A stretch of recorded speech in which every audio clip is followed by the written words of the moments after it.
vou falar boa noite de novo.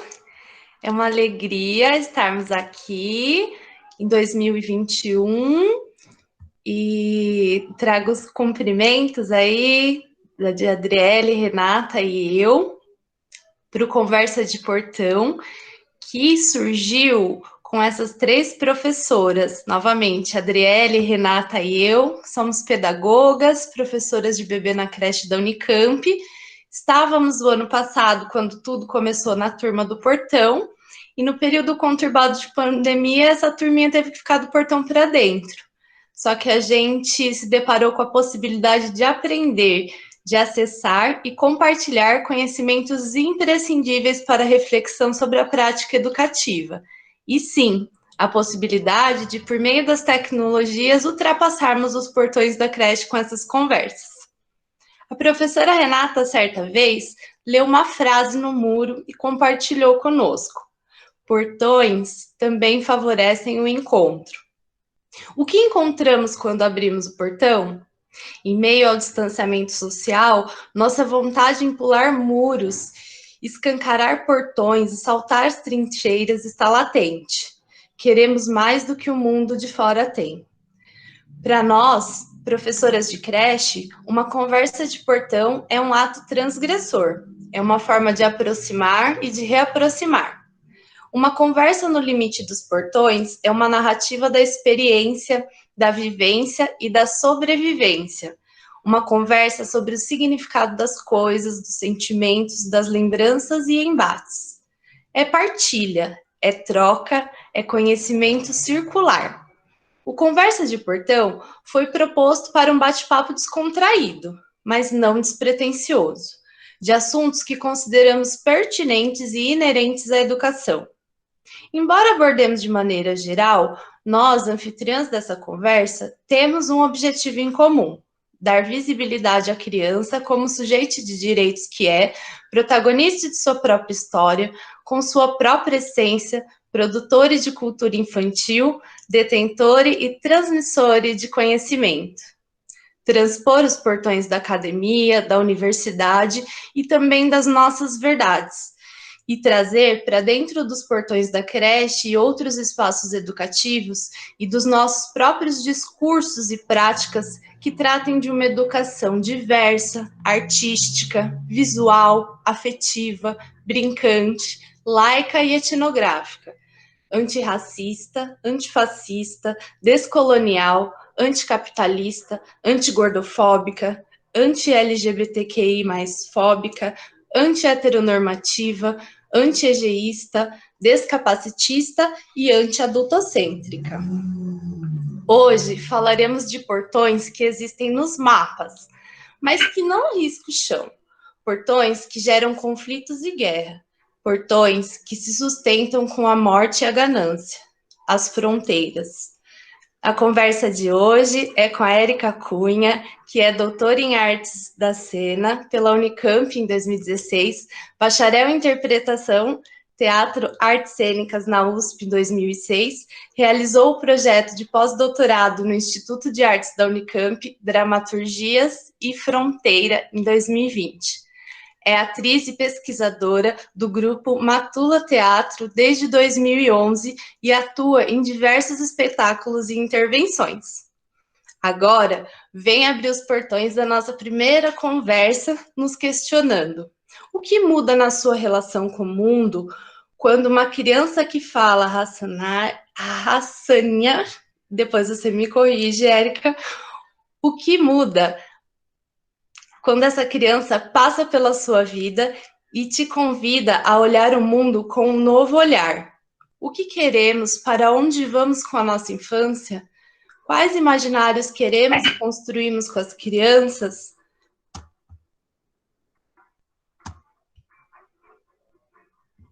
Então, damos as boas-vindas, agradecimento aí à Érica, convidando aí para abrir sua câmera, vir conversar com a gente.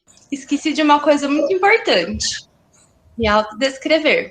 Sou Fabiola, sou uma mulher branca, gorda menor, cabelos curtos na altura do queixo, uso óculos, estou com batom marrom, sentada num sofá vermelho estampado, com uma parede branca ao fundo.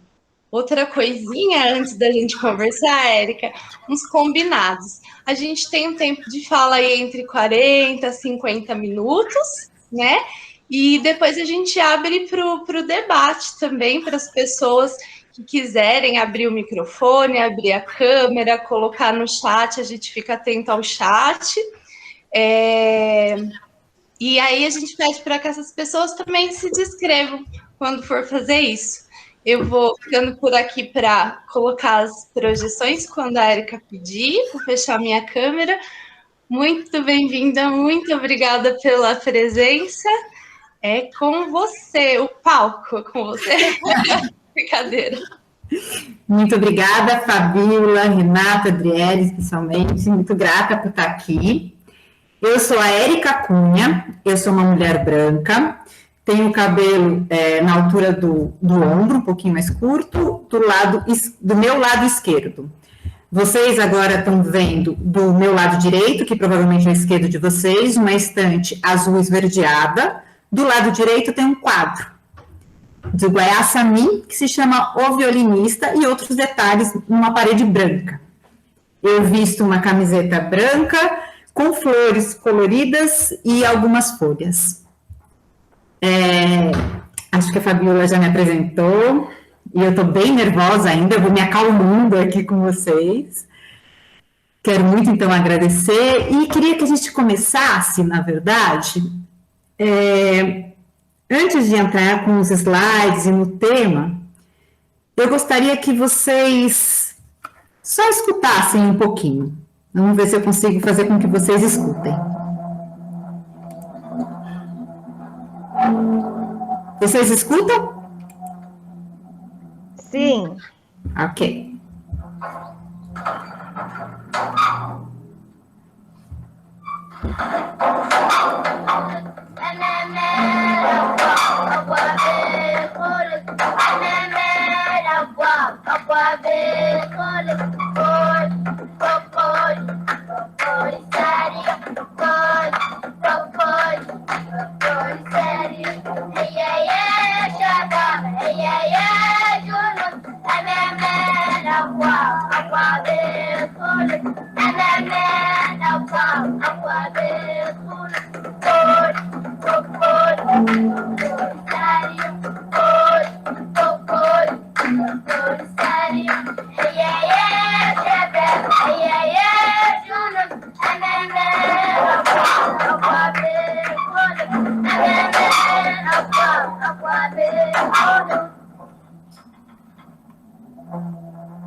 Se entrasse na sua casa, a sua mãe, a sua mulher, a sua filha, o que é que você fazia?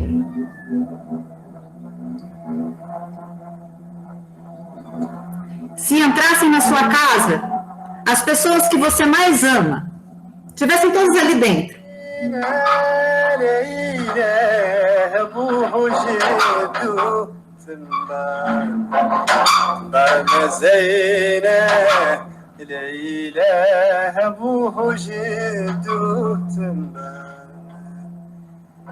جميلي قادي ليلى صرقوها نسابي تنبار ويل منكم جابرو ليلى يوقف في نادي تنبار جميلي قادي ليلى صرقوها نسابي تنبار منكم جابرو الإله وقف ينادي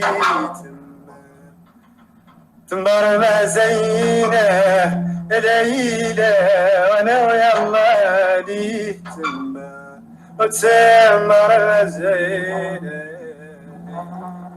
Se entrasse na sua casa, o seu bem mais precioso fosse tomado de você, o que é que você faria?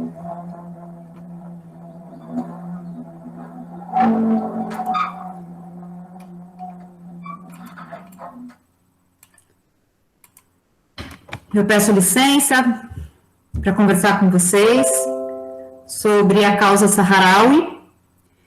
Eu vou fazer um percurso para falar um pouquinho sobre essa causa e chegar até a Associação Jaime Saharaui, que é uma associação que se encontra na Reggio Emília, que foi aonde eu fui cooperar em 2011. Já tem um tempo disso. O que é mais importante, eu acho, de compartilhar, né? Como é que uma atriz vai compartilhar com pedagogos, com pessoas que estão o tempo todo trabalhando com crianças, né? Pedagogos. Me dá até um... Mas eu acho que a coisa mais profunda que eu posso dizer é sobre o afeto. Essas crianças me afetaram num ponto que mudou completamente a trajetória de vida que eu estava tendo, que eu tinha naquele momento, que foi em 2007, a primeira vez que eu conheci uma criança saharaui. Como a Fabiola falou, os saharauis falam Hassania, que é um árabe que é principalmente falado no norte da África, na região do Saara Ocidental. E para não me perder agora um pouquinho, eu vou pedir para a Fabiola começar a apresentar uns slides, e aí eu vou fazer agora um adentrar no espaço desse lugar que é o povo saharaui, para a gente poder ir conversando de como é que foi que eu acabei indo trabalhar com crianças. Nesse momento, o primeiro slide que está sendo projetado, ele tem um fundo bege, acima tem uma bandeira parecida com de festa junina vermelha e pontos azuis embaixo. Lê-se: fronteiras. O que é que fica quando morte, guerra e infância te cruzam? Uma citação de Boaventura Sousa Santos. A grande maioria da população mundial não é sujeito de direitos humanos, mas é objeto de discurso de direitos humanos. Essa foi uma frase muito importante para mim quando fui trabalhar com uma realidade da qual eu não fazia parte, que era como compartilhar e como aprender a observar. E eu tenho certeza que foi em especial uma menina, uma criança, que me ensinou a observar. Pode baixar, por favor? Então, aqui, como é que uma atriz chegou nesse espaço? Em 2007, eu fui convidada para ir trabalhar num grupo de teatro que se chama Via Rossi Teatro, que está localizado em Vigsolo d'Este, que é norte da Itália. Eu fui para lá para trabalhar naquele momento sobre a ditadura militar. A minha pesquisa, ela dizia respeito, eu estava buscando uma pesquisa cênica, a partir das cartas que tinham acontecido na comunicação com as pessoas que foram exiladas do país no período da ditadura. Então, eu consegui algumas cartas que foram trocadas nesse período, e a minha ideia era construir um espetáculo a partir dessa experiência. Só que tinha uma das atrizes, que também estava trabalhando lá, que foi apresentar um espetáculo infantil num albergue. E foi nesse albergue que, pela primeira vez, eu conheci uma criança saharaui.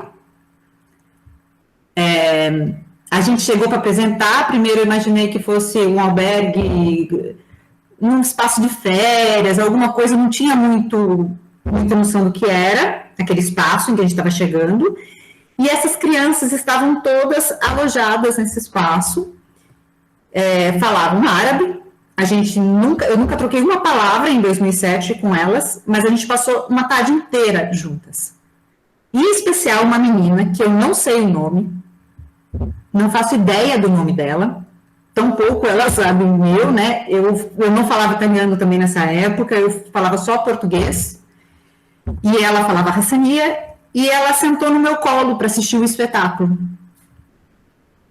E passou a tarde toda comigo, e depois disso eu abandonei a pesquisa que eu tinha, e comecei a pesquisar quem eram os saharauis, e por que aquelas crianças estavam justamente na Itália, naquele momento, era agosto de 2007, que não fazia muito sentido. Eu falava assim, por que essas crianças estão aqui? Eu não conseguia entender essa ligação.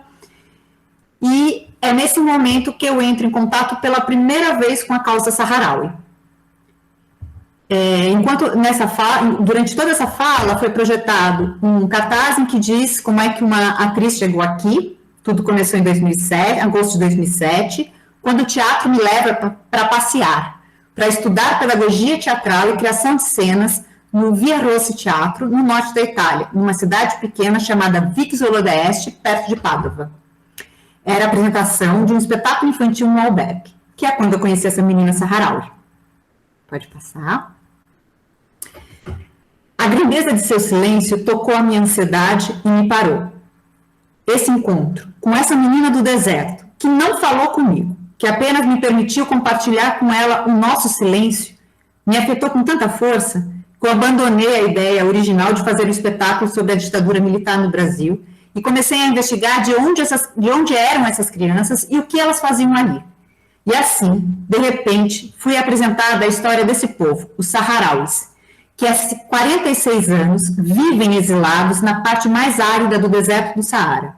São cerca de 250 mil refugiados, resultado da descolonização espanhola perversa e da invasão e ocupação do Marrocos sobre o Saara Ocidental. Pode passar. E aí, em 2007, eu comecei a pesquisar essas histórias, de onde vinham, como era, e pouca coisa tinha em português naquele momento, depois várias coisas foram surgindo. Não era um momento em que a gente tinha a internet tão fácil assim pra gente, sabe? Não tinha tantos lugares para pesquisar. E eu conheci, nesse momento, em 2007, um fotógrafo que se chama Paulo Catânio, que faz parte da Badia Polesine, né, que é do Centro Polesano de Documentação, que é um centro de documentação sobre ditaduras ao redor do mundo, guerras, enfim, eles têm um acervo riquíssimo, e ele já tinha ido aos acampamentos e me doou as fotos. Ele me deu várias fotos que faz parte hoje da exposição do espetáculo. Ele já tinha ido para lá e começou a me contar as histórias. Depois disso, houve uma pausa, um grande silêncio, até 2010, quando veio ao Brasil uma representante da Jaima Sahraoui, que foi com quem eu entrei em contato, pela primeira vez com a Jaima Sahraoui, me convidando para ir trabalhar lá em 2011, para ir trabalhar na Itália, na Reggio Emília. E aí ficou ainda mais, como é que eu vou trabalhar lá com refugiados? Eu não falava italiano, aí eu fui estudar rapidamente, e aí é que eu descubro que durante os meses de julho, agosto, setembro, no deserto faz cerca de 50 graus. Então, são muitas ONGs e associações, especialmente na Itália, na Espanha e, se não me engano, em Portugal, que retiram algumas crianças do deserto e elas passam cerca de 3 meses fora dos acampamentos durante esse período mais quente. Então, a Associação Jaima Sahraoui está na Reggio Emília. Em 2011, eu trabalhei como voluntária dessa associação. O nome da associação é Jaima Sahraoui per una soluzione giusta e non violenta nessa área ocidental. Reggio Emília, Itália. Durante esse tempo, pude acompanhar o trabalho com a população saharaui através dessa associação ligada à pedagogia, à assistência social e aos direitos humanos, especialmente em programas educativos e sanitários. Mas, quando eu fui para lá, o que eu fiz? Eu comecei a levantar todo o meu acervo de jogos teatrais e tudo que eu já tinha trabalhado com teatro, com crianças e adolescentes, e comecei a fazer um grande arquivo para levar. Eu tinha trabalhado, o meu primeiro contato com a pedagogia teatral, ela aconteceu dentro de um hospital psiquiátrico. Eu fui assistente da Rosana Batistella para dar aula num hospital psiquiátrico em Pirituba. Foi meu primeiro contato com pedagogia teatral. Eu não sabia ainda como fazer. Como ela me apresentou no início, a Fabíola, eu sou bacharel em artes, então eu estava muito voltada para a cena. Então, eu digo que a Rosana foi uma das pessoas que mais pegou na minha mão, me ensinou como dar aula, como estar com, né, como ouvir, como ser a observadora de quem está na aula, né. E aí, esse foi o meu primeiro contato com pedagogia, foi dentro de um hospital psiquiátrico. Nessa mesma época, eu comecei a dar aula dentro de um abrigo para crianças que estavam aptas à adoção. Então, foram meus 2 primeiros contatos. E eu quis pegar tudo isso de volta e levar para a Itália comigo, debaixo do sovaco, e falar assim, vou dar aula, eu sei o que fazer. O que eu não me atentei no momento em que eu fui para lá, que eu acho que é o mais curioso e foi o momento de maior aprendizado, era que quando eu chegava num abrigo, ou chegava dentro do hospital psiquiátrico, foi um momento antes até da reforma, né, não era só hospital dia, é que eu era a novidade do espaço. Então, eu chegava e eu tinha algo novo para fazer dentro do cotidiano de quem estava abrigado ou de quem estava vivendo dentro do hospital psiquiátrico. Quando eu cheguei na Itália, eu percebi que eu era só uma parte da novidade daquelas crianças. Para elas, tudo era muito novo. Tudo era uma grande revolução.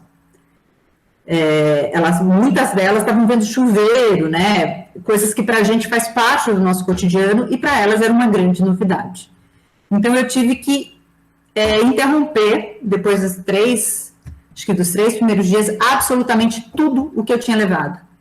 Todo o meu pensamento e toda a minha ansiedade, toda a minha expectativa para o maior presente que essas crianças me ensinaram, que é a observação. E compreender que a gente ganha muito mais do que pode parecer para algumas pessoas que estão aqui, o óbvio, mas para mim foi o maior presente. O maior presente que eu pude ganhar de uma criança foi entender que eu só precisava estar e também observar antes de agir. Que elas já tinham um protagonismo dentro da própria história, que elas já tinham uma experiência riquíssima de relação com o corpo e que tudo que eu precisava era observar. E principalmente porque a gente, vou dizer a gente, não vou dizer eu venho de uma criação muito colonial, como muita gente aqui do Brasil. A da escola, que alguém vem e te dá o saber, te coloca algo, te informa algo que você não sabe. E esse pensamento colonial, ele persistiu por muito tempo em mim. Então, foi a primeira vez que eu rompi com essa ideia de que alguém dá algo ao outro, né? E foi muito forte para mim essa experiência, principalmente porque eles foram uma colônia espanhola e nós, Brasil, uma colônia portuguesa, e sabemos exatamente o que é ser colônia, né? Toda a exploração que uma colonização tem e toda, né, como se devasta culturas a partir disso. E eles me ensinaram a ideia da resistência, né? Então isso foi um espaço de troca, de transformação muito forte, de que eles tinham uma história, uma experiência, um conhecimento do qual eu só tinha que escutar. E eu gosto quando fala sobre o adultocentrismo, né, no adultocêntrico no início, que era exatamente isso. Era uma adultocêntrica chegando sem saber, sem escutar o que essas crianças tinham. E essa foi a minha primeira rasteira na hora que eu chego. A segunda é, quem são os saharauis? Como é que eu posso me aproximar? Como é que eu posso conhecer como pessoas, né, não só como história, se eu não sabia quem eram? Então, até por isso, eu vou pedir licença para a gente fazer um adendo aqui, histórico, porque os saharauis parecem muito distantes da gente, né? A gente está falando de norte da África e a gente quase nunca ouve falar, né? É difícil falar o nome, Saharau. Então, eu gostaria de contar para vocês quem são os saharauis. Os saharauis é um povo que nasce do encontro da população árabe com os nômades berberes e que quer dizer, literalmente, gente do deserto. Desse encontro nasce uma população ligada ao islamismo sunita e por uma língua única, que é a Hassania, muito próxima a um árabe clássico. Assim me ensinaram, não quer dizer que eu saiba falar árabe, tá? Dando uma identidade própria à região, que é o Saara Ocidental. E essa é uma história que diz respeito à colonização africana, que é totalmente essa divisão aleatória que os invasores, que são os europeus, tiveram com os territórios da África em linhas retas que eram passadas, esse território é meu, esse é seu, e assim vai, que separava povos, separava pessoas, e ao mesmo tempo colocava tribos diferentes no mesmo território, essa coisa que essa perversidade da colonização, né? Então, a questão do Saara Ocidental e o seu processo de colonização, ele tem um marco na data de 1884, quando a Espanha funda a sua colônia no Rio de Ouro, num congresso feito em Berlim. Esse é o primeiro fato. O fato principal é tudo que aconteceu, tudo que acontece a partir desse momento de exploração, de morte, de invasão, tem a ver com colonização. E é importante a gente pensar também que a colonização, ela não diz respeito só à invasão de um determinado território físico, né, que é, então eu vou explorar o pau-brasil como foi aqui. Não, toda a colonização explora pessoas, explora culturas, e isso é uma das coisas que acontece quando a Espanha entra. O Karim Lagdaf, que foi representante aqui, ele fala que a Espanha permaneceu no território por mais de um século e deixou um único saharaui universitário. Então, por muito tempo, o conhecimento pertencia sempre aos colonizadores, o conhecimento dito normativo como a gente conhece, né? Porque não é validado os conhecimentos deles. Né?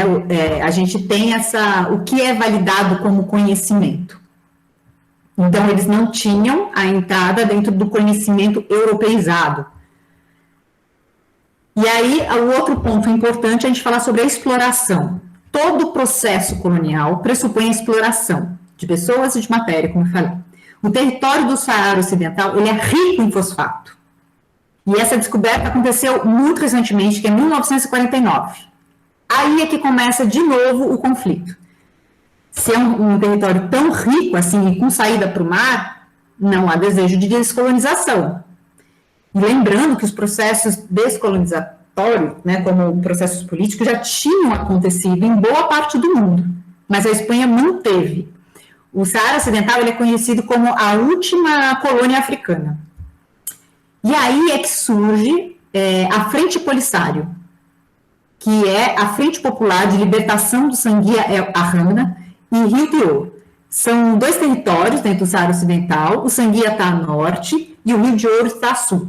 Então, a Frente Polisário, que a música no início as crianças estão cantando, é uma ode, uma apreciação à frente, surge como um movimento de esquerda, como um movimento de libertação desse território, um movimento anticolonial, ou decolonial, podemos pensar. Pode baixar.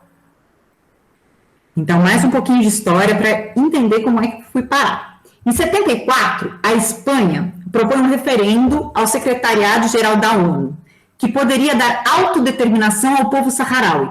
Por esse motivo, começou um censo dentro do país, que é o Saara Ocidental, naquele momento para saber quem faria parte dessa votação. Então, todos que estavam naquele momento dentro do território do Saara Ocidental iam poder votar e autodeterminar se era ou não saharaui. Em 17 de outubro de 1975, aqui é que começa tudo para a gente agora, e começa principalmente no espetáculo Exílios que eu faço. Eu começo exatamente nesse ponto de 1975. Um acordo secreto entre a Espanha e o Marrocos, contra a decisão da ONU e a busca por esse referendo, permite o acontecimento do que eles chamam de Marcha Verde, que foram quando 350 mil marroquinos invadiram o Saara Ocidental. Ao mesmo tempo que ao norte o Marrocos invadia, ao sul a Mauritânia entrava e ia espremendo os saharauis ali. O que as pessoas fazem nesse momento?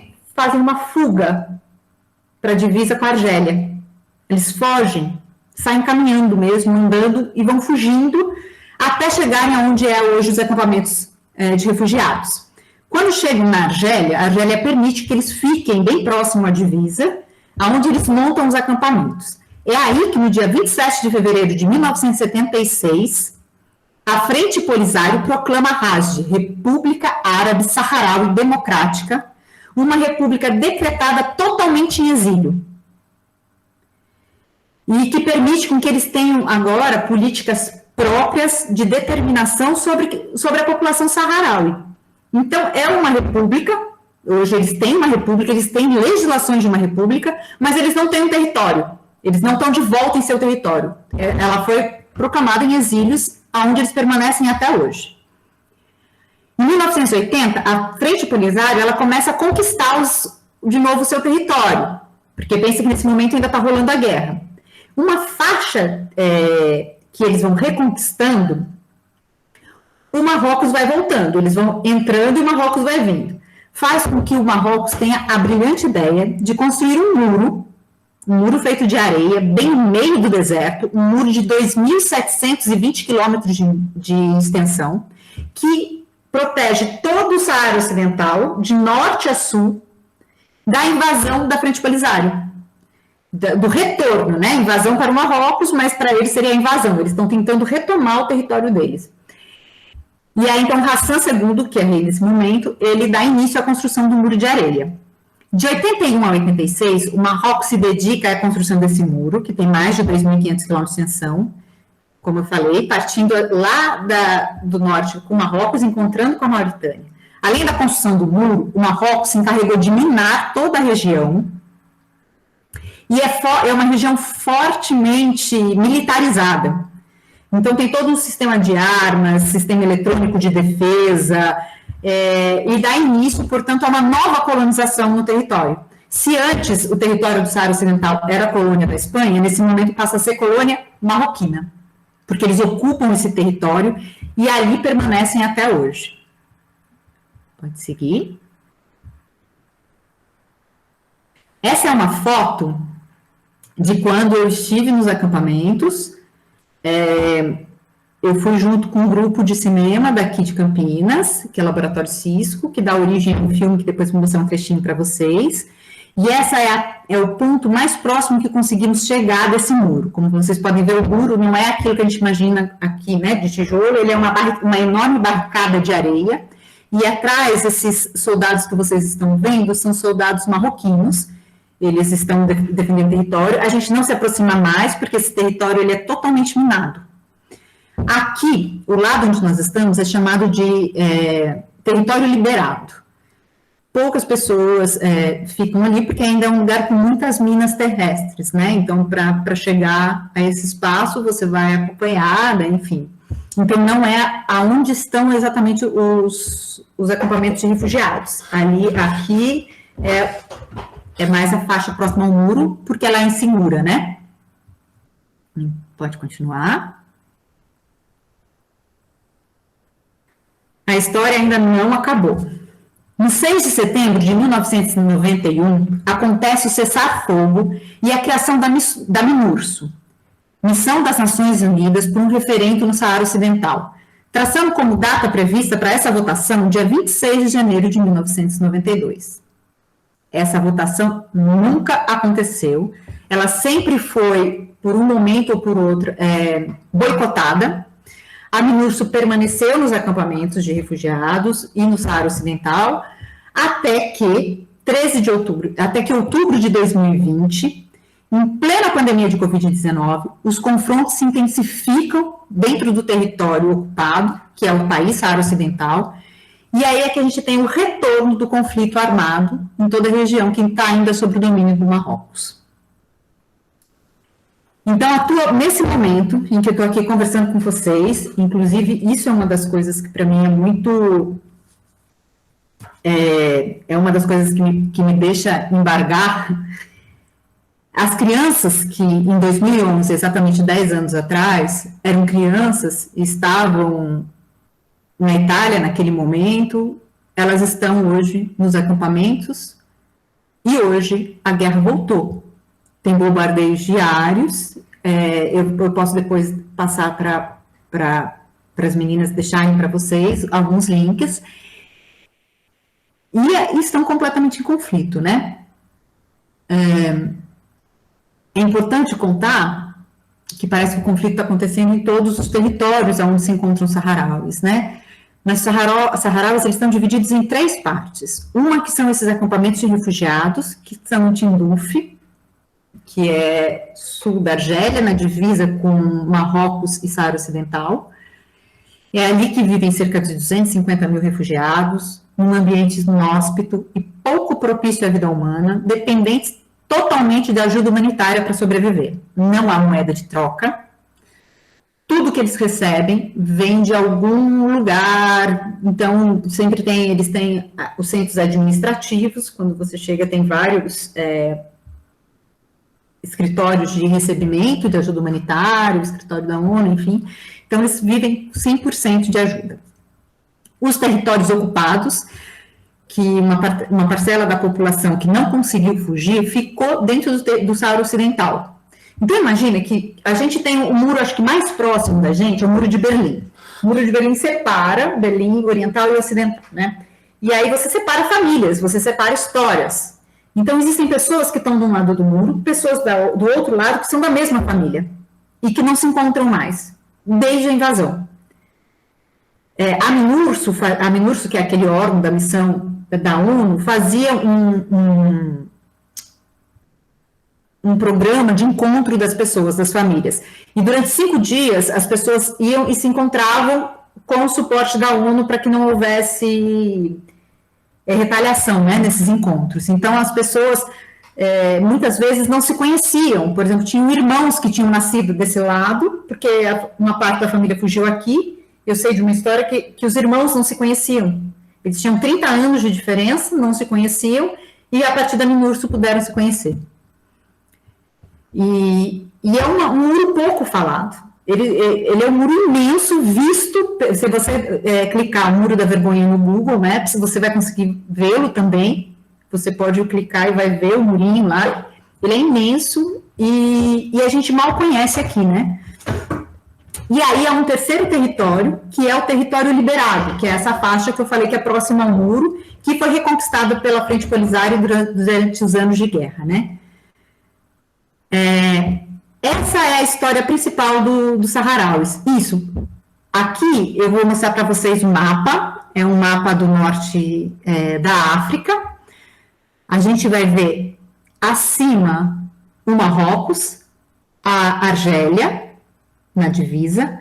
A gente está vendo o território do Saara Ocidental, tem essas linhas retas acontecendo. Em verde e amarelo é o que chamamos de território ocupado, que é onde o Marrocos está ocupando hoje, e é onde a gente tem o maior índice de torturas, de prisões, de perseguições, e as piores histórias nesse momento. Isso que vocês veem em vinho, circulando toda uma parte do território, é o muro. Isso é onde está o muro. E em verde é o que a gente chama de território liberado, que foram os territórios liberados durante os anos de guerra. Aqui onde está escrito Tindouf em Argélia, que vocês estão vendo 4 triângulos, é onde estão os acampamentos de refugiados. Eles estão nesse lugar. E o que eles fizeram nos acampamentos? Tem uma curiosidade muito bonita, assim.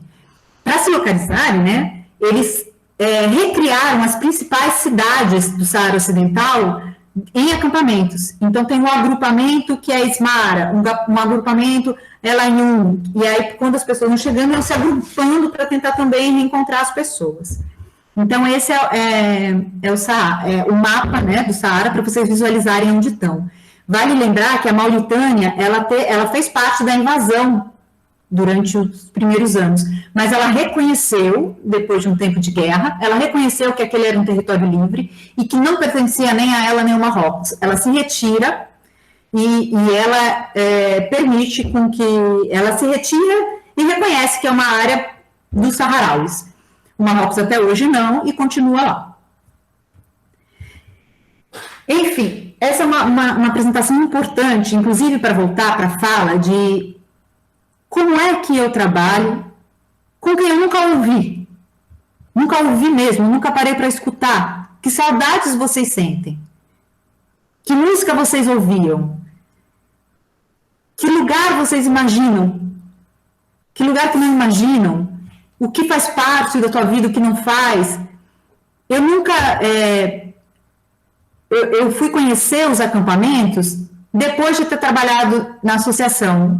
Eu acho que teria sido mais... As coisas só são aquilo que elas podem ser, né? Mas teria sido muito mais proveitoso se eu tivesse feito um movimento inverso. porque a gente tem uma geografia e uma arquitetura que não faz parte dos acampamentos.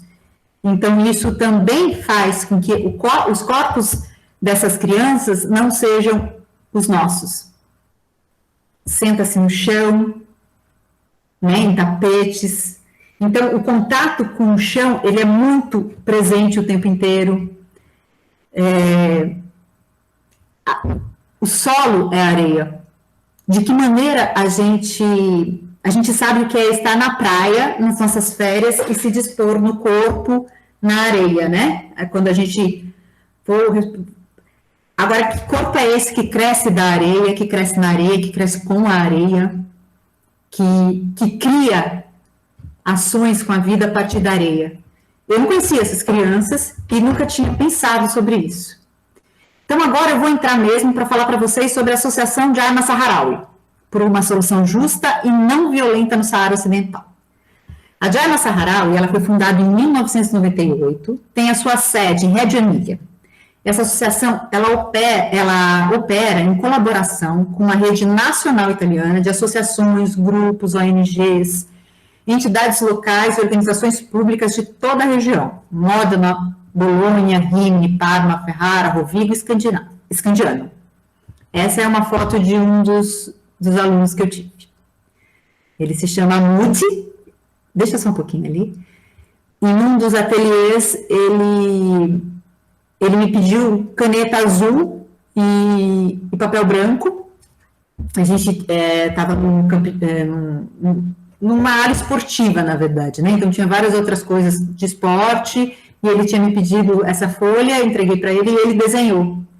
Era eu dando a mão a ele. Então, esse é um desenho de um menino, e ele me deu esse desenho. E está aqui até hoje, está guardadinho aqui em cima num quadrinho. E ele só me entregou e falou assim, é você segurando minha mão. Pode seguir agora. Em 2003, a Jaima Saharaui, ela tornou-se um centro de serviço de voluntariado chamado Dar Voce, ou Dar a Voz. Em 2006, auxiliou no nascimento da Escola da Paz de Reggio Emília, centro de estudos, pesquisa, formação e ações sobre o tema da paz e da transformação não violenta de conflitos. Ela realiza anualmente os seguintes projetos: cooperar com os acampamentos de refugiados saharauis no âmbito sociosanitário e educativo, por exemplo, a manutenção e formação da farmácia do Hospital de Rabuni, ao acolhimento de crianças durante o verão africano e europeu, promover ações de divulgação da causa saharaui e sua população no território ocupado nos acampamentos refugiados. Ela promove viagens de ajuda aos acampamentos, tanto no âmbito educacional, quanto para a entrega de alimentos e medicamentos. Contribui politicamente para uma solução pacífica e não violenta no Saara Ocidental. Eu gosto dessa frase, da solução pacífica, porque os saharauis, de 1991, quando houve o cessar-fogo, até outubro de 2020, eles aguardaram pacificamente. Eles resistiram pacificamente, simplesmente para serem reconhecidos como um povo. Eles resistiram bravamente até que houve essa retaliação do Marrocos novamente, né? Então, isso vale a pena ser dito. Os conflitos retornaram quando os saharauis estavam fazendo uma manifestação. E como você tem a política de cessar-fogo, você pode se manifestar, e aí durante essa manifestação houve o primeiro ataque, que fez com que o cessar-fogo fosse abaixo, né? Pode continuar. A associação chama essas crianças de os pequenos embaixadores da paz. Então, aqui foi o ano, essa é uma foto de 2011. Aquele ano, a associação recebeu cerca de 48 crianças. Essas crianças, elas são divididas em vários lugares, né? Entre as cidades, entre Modena, Scandiano, como a gente colocou. E essas são as crianças que chegaram naquele ano, né? Nesse momento, já faziam acho que já fazia um mês, mais ou menos, que elas estavam lá, né? Então, o que elas fazem durante esse período de férias lá? Elas fazem todo um percurso sanitário, então fazem exames médicos, dentistas, vários lugares, toda essa parte de saúde mesmo, e ao mesmo tempo elas passam por um programa educativo, né? Tipo, elas vão ver pela primeira vez como cresce uma planta, de que maneira a semente se transforma, porque elas estão vindo do deserto, né? E aí elas são divididas num percurso. Pode descer mais um. Aqui e a outra coisa que elas fazem também, acabam fazendo vários tipos de manifestações ao longo do período delas, lá em praças. Então, elas cantam junto com os adultos que estão com elas, que são, na sua grande maioria, homens saharauis que acabam indo com elas. E aí elas cantam suas músicas, se manifestam, e tem também alguns percursos que são políticos, em que elas vão à prefeitura e é lido cartas em favor da causa saharaui, né? Aqui foi uma das manifestações numa praça da Reggio Emília. Eu vou responder já, tá, Red? Aqui era o centro onde a gente trabalhava. Esse primeiro centro, em que a gente está vendo, que são duas fotos iguais, que tem uma rede de vôlei atrás, é o primeiro mês das crianças na Itália. No primeiro mês delas, elas ficam cerca de 2 a 3 meses lá. Primeiro mês, elas vão para casas de famílias italianas. Então, elas ficam com essas famílias e vão para esse espaço das 9 às 5 da tarde, mais ou menos. Nesse período, é que elas vão fazer todo o percurso sanitário junto. Elas conhecem, elas estão junto, eles chamam de camp jockey lá, que seria um acampamento, um campo de férias, assim, as crianças estão todas em férias na Itália nesse momento, e elas estão junto fazendo atividades. Eu ficava junto com o Deide, que é um saharaui, um adulto, acompanhando elas nesse percurso, nesse momento. Então, tinha uma aula de dança, esse momento era uma aula de dança, tinha uma aula de esportes, de campo, de várias coisas que elas podiam fazer ali. E ao longo desse mês, elas ficavam das 9 às 5 da tarde e iam para essa família. Uma espécie... Eu não sei se eu poderia fazer um paralelo com alguma situação com o Brasil, mas enfim, é uma espécie de intercâmbio, elas vão para essa família e dormem com elas. Com essas famílias, elas conhecem um pouco como é a Itália, a forma de comer, né, essas coisas todas. Quando finaliza esse primeiro mês, elas fazem um percurso turístico-educativo. E aí, eu alterei. Nesse primeiro momento, nesse primeiro mês, eu acompanhava 9 crianças. No segundo mês, eu passei a acompanhar 6 crianças. Só que daí o acompanhamento era completamente diferente, era 24 horas por dia. Porque a gente sai, uma van levava a gente para conhecer outras paisagens, outras geografias, e ali eu dormia com elas em casas paroquiais, em outras ONGs, a gente levantava de manhã, tinha atividades praticamente o dia todo para as crianças, almoço, jantar, eu participava de tudo nesse momento, até a hora delas dormirem, dia seguinte estávamos de novo. Então, esse período a gente acabava indo para Badia Polesine, que tinha um percurso muito bonito, que elas faziam aula de teatro, que é essa foto aqui de baixo, era uma creche, na verdade, nessa região, e a gente ficou ali. Então, tinha os nossos quartos, tudo, e era muito bonito, assim, foi um percurso lindo que a gente fez. E a gente foi para Belária também, que é uma região de praia, que eu acho que está na foto embaixo. Não, ainda não. Eu acho que eu não pus essa, eu vou trazer depois. Que foi uma das experiências mais lindas que eu já tive com as crianças, que foi a visão de uma criança do deserto do mar. Eu vou projetar essa foto aqui depois. Foi quando elas viram o mar pela primeira vez. E acho que foi uma das coisas mais bonitas. Pode deixar no desenho, por favor? Que eu já vi de uma criança. Teve essa imagem desse desenho, ela é um dos meus aprendizados. Quem fez esse desenho é uma menina que foi muito importante na trajetória, ela dá nome à personagem do Exílios, que é a Aziza. E foi um dia em que as crianças começaram a falar sobre saudade. Elas queriam falar sobre as suas famílias. A Red fez uma pergunta se as crianças iam com a família, né? Não, elas não vão com as famílias. Elas vão sozinhas. Elas vão junto com com militares, com pessoas que são associados, né, saharauis que estão associados, que estão prestando serviço à associação também. Então, cada um deles acompanha mais ou menos 9, 10 crianças. As famílias entregam essas crianças nesse momento que é muito quente no deserto e escasso de comida e água, né? E aí elas sempre têm alguns momentos de saudade. Elas têm alguns horários na semana para ligar para a família. Elas ligam, falam com mãe, né, com irmãos, enfim. Mas elas sempre acabavam, em algum momento ou outro, falando sobre a saudade. Eram sempre os momentos em que a gente cantava, em que elas cantavam alguma música, lembravam alguma coisa. E teve um dos dias em que eu falei que eu também sentia saudade da minha casa, que eu também estava longe, né? E decidi que e propus a gente desenhar as nossas casas. E aí a Aziza desenhou a casa dela e a bandeira saharaui em cima. E eu perguntei, essa é a sua casa? Ela, casa no, Élica, é Haima. Io abito la Haima, no casa. Eles chamam essa estrutura, né, de tendas de Haima, daí o nome Haima Saharaui.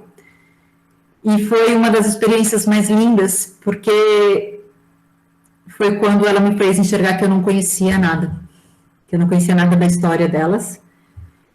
E foi a primeira vez que eu entrei em contato com uma pedagogia decolonial e o quanto a escuta e a observação era importante. E eu digo que a Aziza, esse encontro com essa menina, eu tive 2 Azizas nesse ano, em cada turma tinha uma, um encontro com essas crianças. E o encontro com aquela primeira menina, que eu não sei o nome, me mostrou que eu tinha muito a aprender com elas, né? E essa menina foi muito importante, assim, e eu guardo muito esse desenho, ele tá aqui comigo, que depois a gente trocou os desenhos, e ela quis ficar com o meu. Então, eles podiam ficar com o desenho um do outro, e ela pediu para ficar com o meu, e eu pedi se eu podia ficar com o dela, então, e eu trouxe para casa. Hoje ela deve ter uns 20 anos. Né? Isso, já passaram 10 anos. Então, só para finalizar, eu gostaria de apresentar agora um trechinho de um vídeo. São 3 minutinhos só, tá? Daí a gente já bate um papo. Que vai mostrar um pouquinho sobre a Associação de Haima Saharaui. E esse vídeo, ele foi produzido com o Laboratório Cisco e a Maria Farinha Filmes. Isso, vou mostrar para vocês, depois eu deixo o link para vocês verem o vídeo todo, se vocês quiserem. Só um momentinho.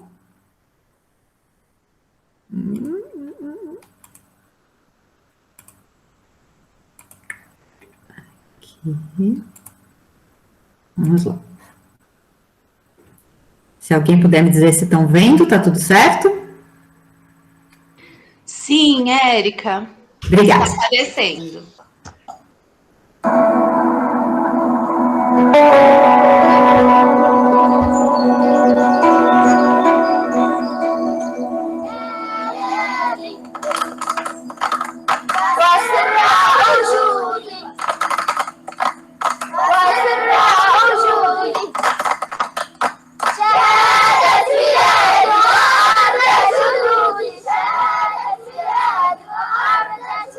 Gli obiettivi dell'associazione che si sono posti subito come i principali da poter perseguire è quella di far conoscere la causa del popolo saharawi e il suo diritto all'autodeterminazione. Usiamo i bambini per poter diffondere il loro problema e offrire loro 2 mesi di vacanza lontano da un caldo veramente torrido del deserto. Attraverso il percorso hanno l'opportunità di fare uno screening sanitario e di avere uno scambio interculturale tra i bambini italiani, le famiglie italiane e la cultura del popolo saharawi. Ed è un nostro dovere di singoli cittadini, di associazioni, invece mantenere altissima l'attenzione su queste tematiche che sono la libertà, il rispetto dei diritti umani, su quelle che sono tematiche che spesso passano in secondo piano. لكن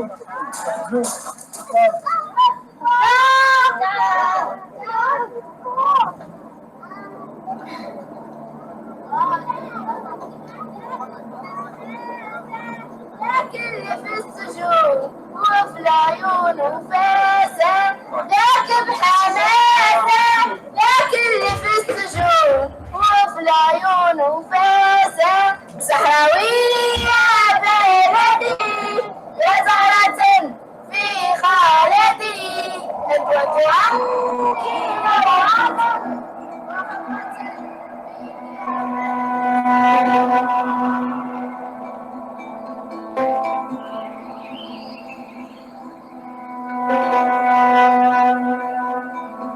Muchos piensan que, bueno, es bueno de aportar dinero para este programa de intercambio o para leche o para cualquier víveres para los refugiados aquí. Muchos países aportan esta ayuda un poco como si tenían un problema de conciencia y que eso no se puede realmente curar mediante ayuda humanitaria.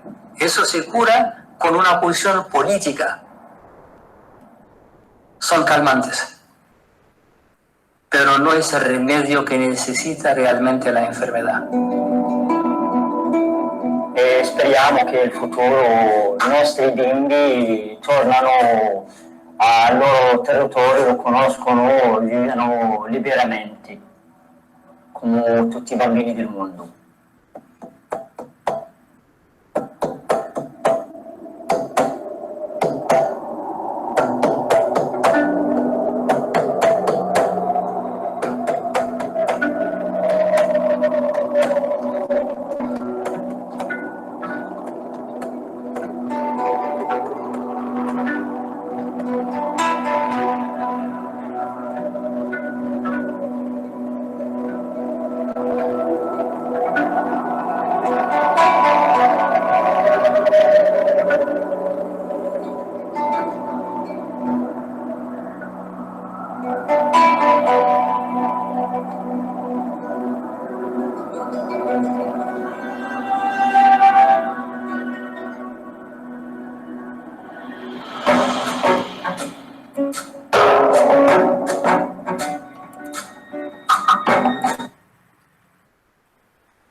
Convido depois vocês assistirem o documentário todo.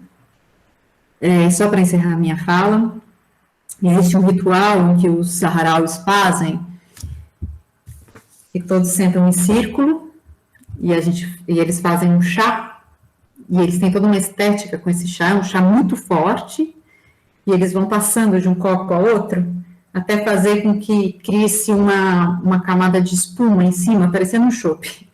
E eles ficam passando por um tempão, e depois esse copo é passado entre todos, e todos vão bebendo e passando de um a outro. E o primeiro, eles falam, o primeiro chá, são 3 vezes, são 3 rodadas desse chá. O primeiro chá é amargo como a vida. O segundo chá é doce como o amor. O terceiro chá é suave como a morte. Eu desejo do fundo do coração que os saharauis retornem a seus territórios, que sejam protagonistas de si e que o território do Saara finalmente seja livre. Obrigada.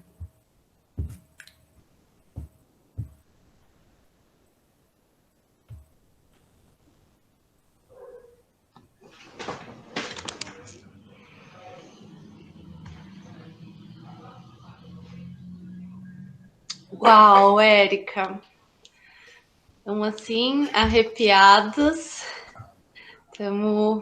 Estou aqui processando tudo isso que você compartilha com a gente. Que experiência. E abrimos aqui, se alguém tiver perguntas, comentários, para fazer para a Érica. A Rê já está ali com o microfoninho aberto, os olhos marejados. Então, vamos fazer um bate-papo de portão. Quem quiser abrir câmera, mais uma vez, fazer sua audiodescrição. Então, todos convidados.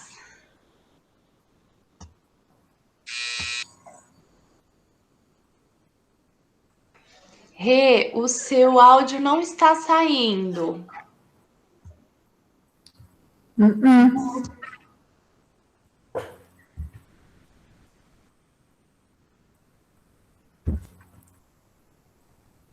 Se vocês quiserem colocar a carinha de vocês, vai ser tão bom, eu tô me sentindo tão...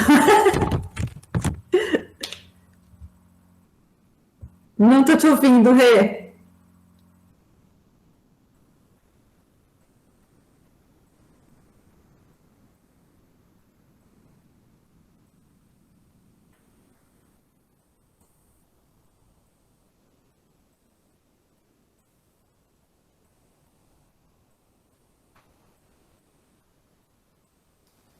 Eu posso também dar uma olhadinha no chat? Pode, Érica, pode olhar. Se você quiser também depois projetar para a gente aquela foto que você comentou sobre o mar, que eu fiquei curiosa também para ver aquele desenho da representação do mar. Enquanto isso... nem é desenho, é a mesma foto. Ah, é a foto. Deixa eu começar aqui, já eu coloco. Deixa eu abrindo aqui, né? Porque eu tenho tempo. Agora vocês me ouvem? Sim! Pronto, entrei com o celular. A tecnologia hoje está só me pregando peças. Mas vamos lá. Eu sou a Renata, eu sou uma mulher gorda, eu estou com brincos grandes em forma de gota, uma blusa de alcinha preta, eu tenho no ombro uma tatuagem de um círculo, atrás de mim uma parede branca e só acima da minha cabeça uma partezinha de um quadro. Eu tô muito emocionada com a sua fala, Érica. Uma, porque eu já amo tudo que você faz. Eu sou muito fã sua. Nossa, sua sensibilidade, seu olhar para as coisas me comove de formas que eu acho que você nem faz ideia. E eu tive o prazer de assistir a sua peça Exílios 2 vezes. E agora, depois da conversa de hoje, eu tô morrendo de vontade de assistir mais 10.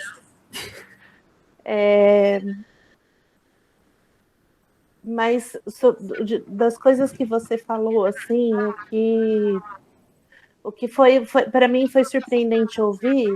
Primeiro foi a clareza que você tem diante da sua própria postura enquanto educadora com essas crianças, sem ser pedagoga, sem ser uma educadora formada, né? Mas essa consciência que você tem sobre o adultocentrismo, sobre a sua postura, né, de uma pessoa colonizada, mas que também reproduz, né, o eurocentrismo, o pensamento de um colonizador, e como você conseguiu sintetizar o que a gente passa anos na faculdade tentando entender, que diante da criança a única coisa que a gente pode fazer de fato é aprender e observar, né? Elas já mostram pra gente. E aí, pegando esse gancho, eu fiquei muito curiosa em saber que tipo de brincadeira essas crianças gostavam de fazer. Que tipo de atividade... Você falou que elas tinham um dia preenchido por atividades, mas assim, quais eram as atividades fora do roteiro? Não as que eram propostas pelos adultos, mas as atividades que elas as brincadeiras que elas propunham entre si, que elas traziam de suas casas. E como você sentiu ou percebeu que essa situação de guerra se refletia nessas brincadeiras? Se isso chegava a aparecer ou não? E se elas que tipo de conhecimento elas demonstravam sobre aquilo que elas estavam vivendo, assim, tipo uma compreensão total, uma compreensão à parte, infantil, não, não sei se dá para entender, mas essas são as minhas curiosidades de você. Eu vou dar só uma olhadinha aqui no chat antes. Tá. Gente, eu precisei sair da conversa e voltar de novo. A primeira conversa que aparece para mim, aqui, o primeiro comentário é da Carla de Oliveira. Então, se tiver antes dela, eu vou pedir para a Fabiola complementar. A gente faz essa leitura, Érica, do que está escrito no chat, porque esse chat não aparece depois no YouTube. Tá E bem. aí, até pela acessibilidade das pessoas que vão ver depois, delas saberem o que aconteceu, o que as pessoas falaram. A Carla colocou aqui. Érica, como ficou esse projeto durante a pandemia e também após essa retomada dos conflitos? Pelo que entendi, foi em 2020. Também queria o nome do documentário novamente, caí e perdi as mensagens. Carla, tudo que apareceu aqui, que a Érica citou, comentou, inclusive a citação do Boaventura de Santos, né, que ela fez, de São Santos, que ela fez no começo, a gente vai colocar depois na descrição no YouTube, tá? E o link para os vídeos também, desse vídeo que ela colocou.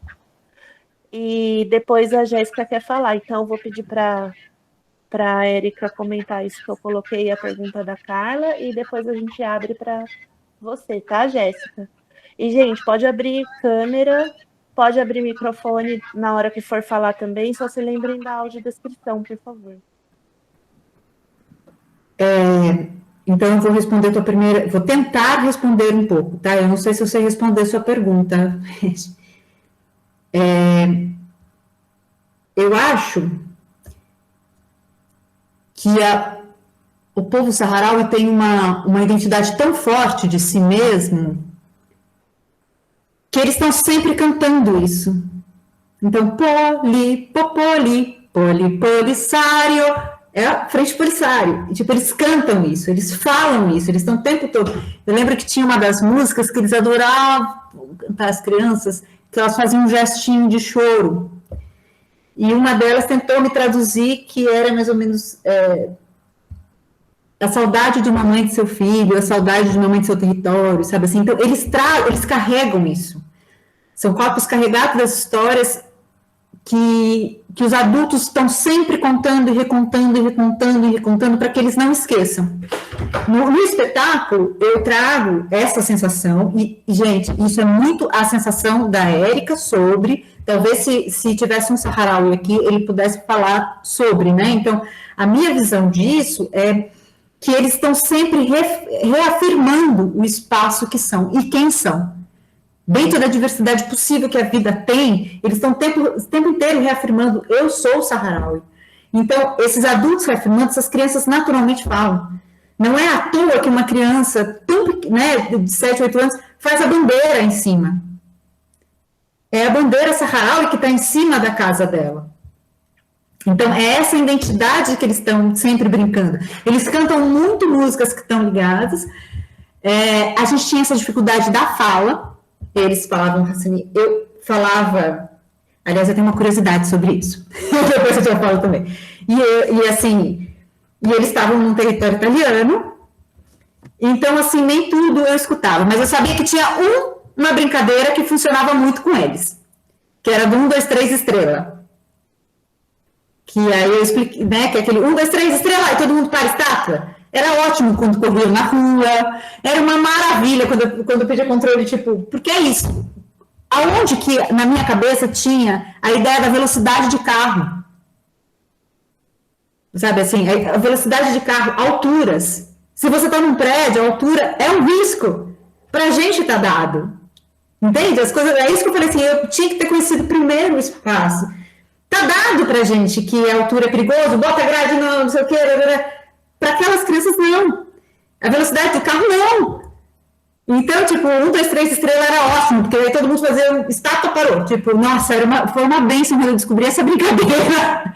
Que era 1, 2, 3, estrela, parou. Tipo, aí a gente conseguia. E aí tem uma das curiosidades, foi. Eu comecei a falar obrigada. Tipo, alguém me dava alguma coisa, eu falava assim, obrigada. Eu não falava grazie, que seria em italiano, né? Tipo. Gente, elas estão falando italiano, né? Eu tipo, falar obrigada. Tipo, até que uma das minhas chefes entregou um pirulito para a criança e ela falou assim, obrigada. Aí eu só ouvi assim, Érica, mas enfim, isso tá, porque uma das ideias era elas conhecerem também uma cultura, né? Uma outra cultura que não seja delas. Eu perguntei para um dos adultos que acompanham o que ele achava daquilo. Ele falou assim, olha, não é estranho virem para cá e depois voltarem? Como é isso para você? E acho que essa frase responde um pouco do que se reflete nas crianças. Ele fala assim, nós estamos criando crianças para serem livres. Se elas não souberem que é um país democrático e livre, como é que elas vão construir o nosso país livre e democrático? E assim, eu estou desde o início da conversa muito emocionada por justamente o retorno, né, ao conflito. E assim, essa é uma frase que me pega muito, porque é isso, se elas nascem em acampamento, se elas vivem só como é que elas vão saber como é que se cria? Ainda que eles tenham uma estrutura democrática dentro, né, dentro dos acampamentos. E isso foi uma das coisas mais fortes, assim, que nós estamos construindo com essas crianças uma estrutura democrática, a gente precisa delas. Então, isso reflete muito em quem são essas crianças, né? E sempre de maneira muito magéticas, né? É isso também. Que brincadeira com o chão que se faz, né? Quais são as brincadeiras que as nossas crianças aqui no Brasil fazem? Não é a mesma que, né? E ao mesmo tempo essas crianças que estão em tapetes, estão na areia, tipo, que lugar que relação é essa com o chão? Eu não sei se eu tenho muita resposta para o que você fala, Rete, eu não sei mesmo, assim, eu sei muito pelos adultos, né, que é isso, eles têm um projeto de democracia que vai exigir muito dessas crianças. Inclusive, eles já são terceira ou quarta geração de pessoas nascidas, terceira nascida em acampamentos. Então, são avós, filhas, né, assim, e isso eu também falo no espetáculo. Mas aquela criança grande não cansa de contar a história da sua mãe, que foi pega pelo braço, pela sua avó, e partiu 3 dias e 3 noites para dentro do deserto. Então, eles estão sempre relembrando. As crianças conhecem a história, elas conhecem, elas sabem por que elas estão ali. Aí tem a da Carla, né, que foi durante a pandemia. Eu sei muito pouco sobre como as coisas estão durante a pandemia. O que eu sei sobre o início do conflito, tá? O retorno do conflito, que é o que eu posso falar. As manifestações aumentaram dentro dos territórios ocupados. E houve uma retaliação a essas manifestações por parte do exército marroquino. E a partir do primeiro momento, quando você tem cessar-fogo, se um atira, ele é abolido, e foi o que aconteceu. O que eu sei eu tenho aqui um relato, um texto grande, porque inclusive a gente está fazendo a versão do Exílios, que vai ser um filme, uma mescla entre teatro e filme, né, que fala sobre isso, falando sobre crianças, por exemplo, de uma menina que foi presa na porta de uma escola, uma menina de 12 anos, porque ela estava vestindo uma camiseta Sahara, com a bandeira dos Saharauis. E ela foi levada para a prisão, torturada, enfim, e é uma criança de 12 anos.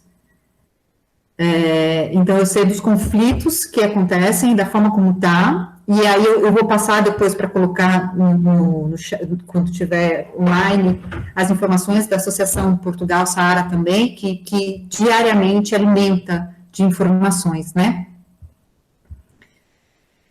Então, em relação à pandemia, a gente muito provavelmente diminuiu as ajudas nos acampamentos, porque todo mundo, né?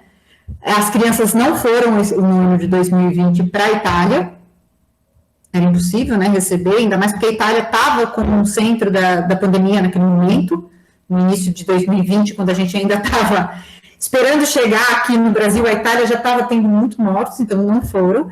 A associação continua trabalhando, ela continua ativa nos outros projetos, mas não no transporte, então as crianças não foram. É o que eu sei hoje pela Caterina. Inclusive, para falar, eu mandei hoje uma mensagem para ela, avisando sobre essa conversa, inclusive sobre fotos, né?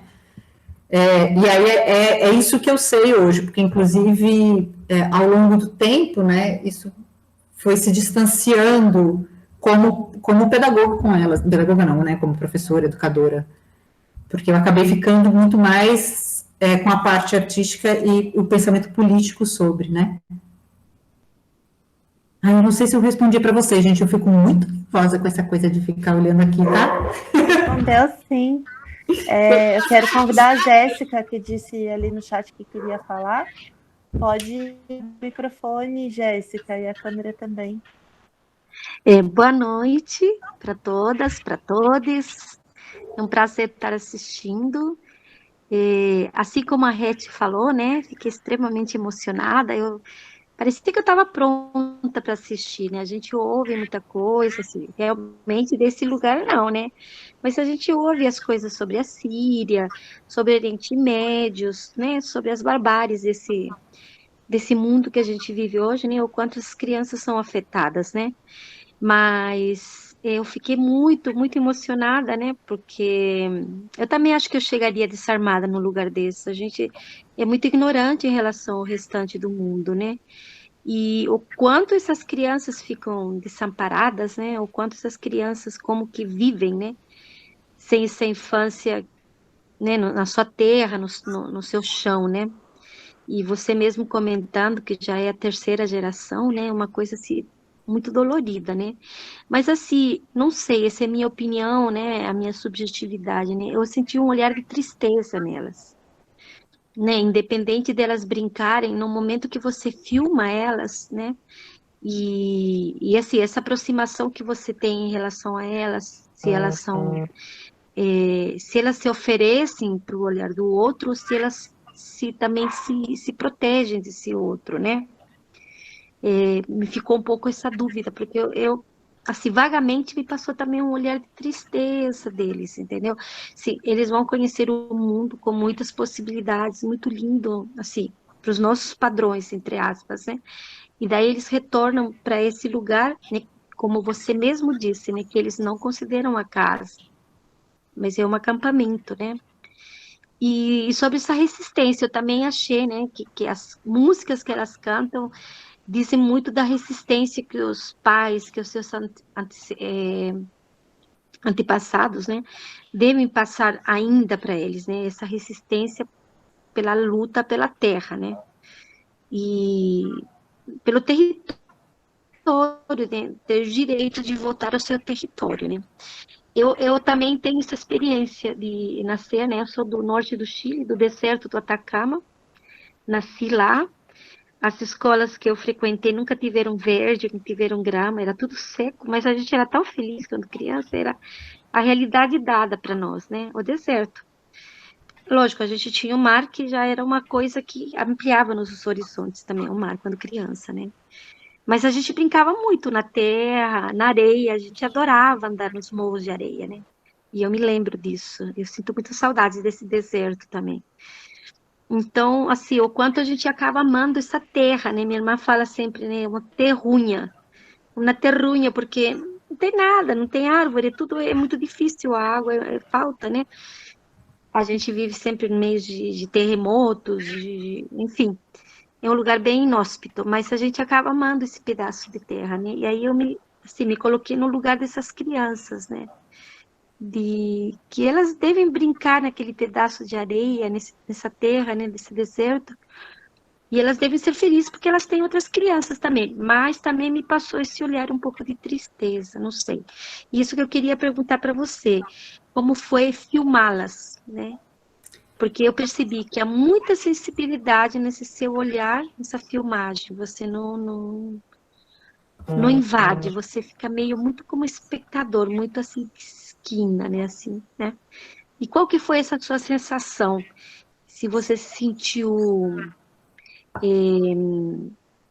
invasora, né, em algum minuto, em algum momento, ou se foi mesmo um encantamento que te levou, porque é o outro, né, um outro mundo. Bom, antes de terminar, terminei, tá? Desculpa ter me alongado. Meu nome é Jéssica, eu já falei, eu sou chilena, nasci no deserto do Atacama, vivi muito essa infância da terra, né? Da terra e da areia. Me aposentei agora pela creche da Unicamp. Tô com os cabelos brancos, amarrados, estão meio curtos, uso uns brinquinhos pequenos, tô com um vestidinho de tomara que caia, tô usando um difusor aqui com lavanda para me dar tranquilidade nessa pandemia, trancada em casa. Mas é isso, foi um grande prazer te assistir, foi lindo, lindo. Quero assistir o filme inteiro, quero assistir sua peça também. A gente Obrigada. precisa conhecer outros mundos, tá? Obrigada. Eu agradeço. Esse filme não é meu. Eu participei, não é meu. Ele é da Maria Farinha Filmes, né? E a direção de fotografia é da Coraci Ruiz, que é daqui de Campinas. A direção de produção foi da Juliana Borges Hidalgo. Foi produzido por Estela Renner, Luana Lobo, Marco Nisti. A direção de cena é do Júlio Matos, dirigido por Cacau Rodem. A trilha sonora original da Maria Gadu e do Conrado Góes. A montagem é de Daniela Bortman. Foi assim, a minha história com esse filme é a seguinte: em 2011 eu tinha ido para lá. O Exílios, esse espetáculo, ele fez comigo exatamente a mesma coisa que eu fiz aprendendo a dar aula com elas. Ele teve 4 versões. A primeira versão foi de 2011 para eu ir para a Itália. Porque o que aconteceu? Como era um voluntariado, né? Tipo, eu não tinha dinheiro para ir. Eu consegui, ao longo de um ano, guardar dinheiro para ir de passagem. A Esther Manhani, que era cooperante também da Jaina, me ofereceu a casa dela e eu fui. E aí, um festival de teatro comprou um espetáculo meu, que é o Exílios. Só que o Exílios não existia. Não essa versão que ele é hoje. Então, a gente criou uma primeira versão do Exílios, que não tinha projeção, que era outro figurino, para eu poder viajar. E aí eu fui com esse espetáculo. Quando eu voltei do primeiro trabalho com as crianças, o espetáculo ele era muito masculinizado, militarizado, masculinizado. Tinha uma coisa, por exemplo, que ainda estava muito ligada à ideia dos presos políticos, presos homens, tá? Masculino mesmo, dos presos políticos. Então, a minha figura era uma figura mais diferente da que eu faço hoje. E nessa primeira pesquisa, eu fumava em cena, porque cigarro era moeda de troca dentro da prisão, né, em alguns dos relatos que você pega dos prisioneiros políticos. E aí, a gente fez uma segunda versão, quando eu voltei de 2011, que trazia a imagem das crianças, que hoje elas são bem fortes no espetáculo. Quem viu tem o momento das brincadeiras das crianças, enfim. E aí eu trouxe as crianças para o espetáculo. E essa outra versão, a Coraci assistiu e eles estavam projetando um filme que era sobre ajuda humanitária.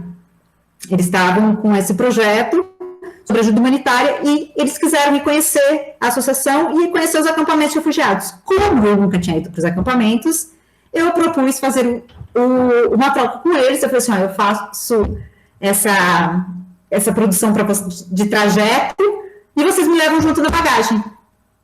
E aí foi a partir dessa parceria que eu pude voltar. Eu fui um pouco antes, em 2012, para ficar de novo com as crianças.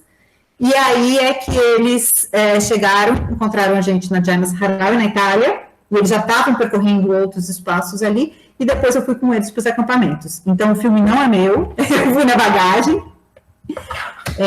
São os mesmos, a Maria Farinha Filmes é a mesma produtora do Muito Além do Peso, Teja Branca, né? Tipo, tem vários. Então depois eu também vou colocar, mas o filme não é meu, o olhar não é meu, o olhar é lindíssimo o filme, lindíssimo. Eles são excelentes artistas, assim, então é deles.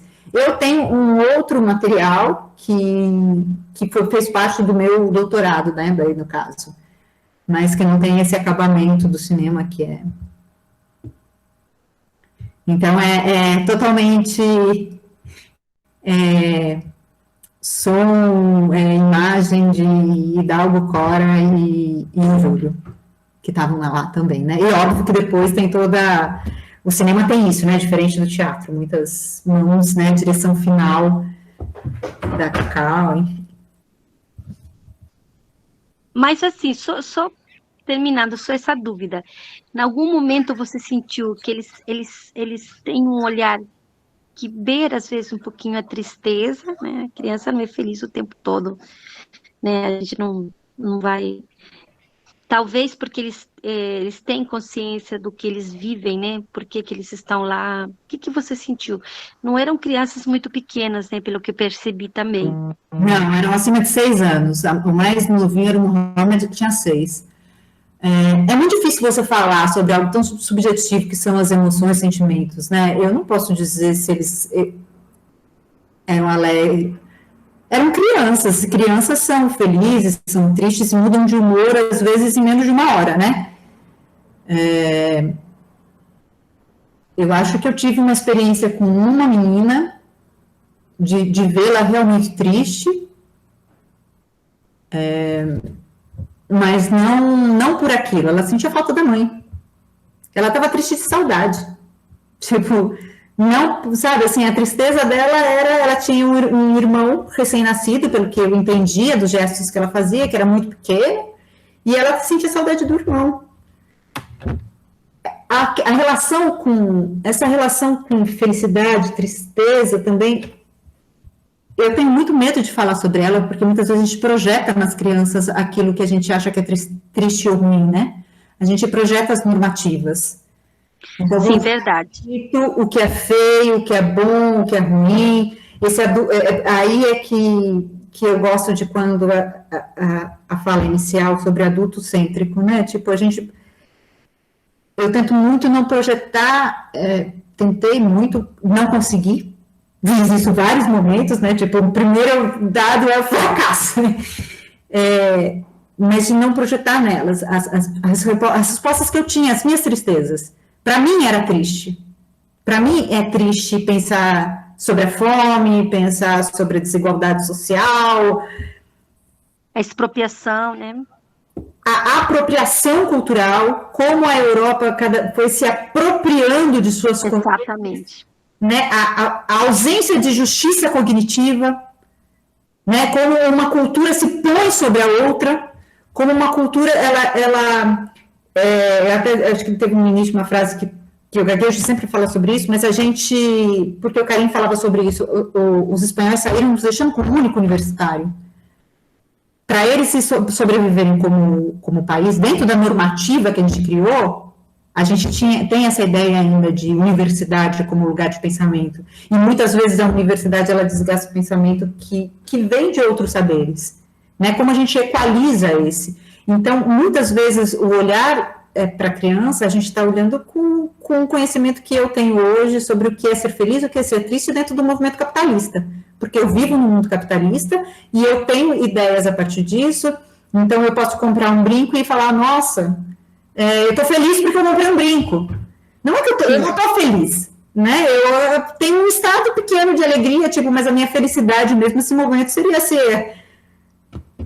Se a gente estivesse livre de um despresidente, se a gente estivesse vacinando todo mundo, se a gente estivesse com justiça social, justiça cognitiva, se a gente estivesse fazendo a reparação histórica, que a gente não fez até hoje, isso me deixaria feliz de verdade. Mas eu não vou negar que eu tenho as minhas outras felicidades. Então, como é que eu vou olhar para uma criança... eu não sei se eu consegui te explicar. Sim, explicou.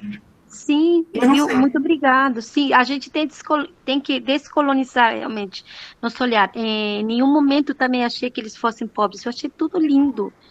É a cultura deles, é a maneira deles viverem sentados no chão, viverem nesse lugar árido, é o mundo, né? É a vida deles. E a gente conhece muito pouco, né? Tipo, a gente fala sobre os árabes, assim, é uma dessas coisas mais... O canto, eles têm sonoridades que a gente não tem. Eles têm né? Lugares na garganta que a gente não tem. Tipo, a gente fala assim, gente, da onde vem esse som? Que coisa mais maravilhosa, né? Tipo, comum para algumas outras culturas. Carlinha, queria falar também. Oi, Érica. Eu vou falar, mas é bem rapidinho, assim, só para poder compartilhar um pouco dos sentimentos aí dessa noite, né? Então, primeiro dizer assim, que eu faço um curso às quartas-feiras que começa sempre às 8. Então, eu sempre assisto a conversa de portão das 7 às 8 e saio rapidinho. E dizer que hoje eu não consegui sair, porque eu não queria sair daqui desse portão hoje por estar te escutando, assim, foi muito, muito bonito mesmo. Vou fazer minha descrição aqui que a Fabiola está falando. Então, eu sou uma mulher branca, loira, baixa, estou no escritório da minha casa, tenho uns livros aqui no fundo, umas estantes. Bom, aí eu sou professora lá na DEDIC, junto com as meninas aí.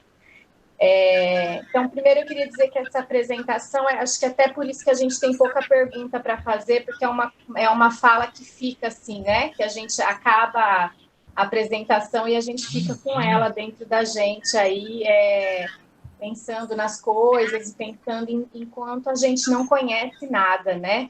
Às vezes a gente fica tão centrada mesmo no nosso mundo e reproduzindo algumas práticas, algumas coisas a gente não para pensar em quanta coisa a gente tem que conhecer ainda, né?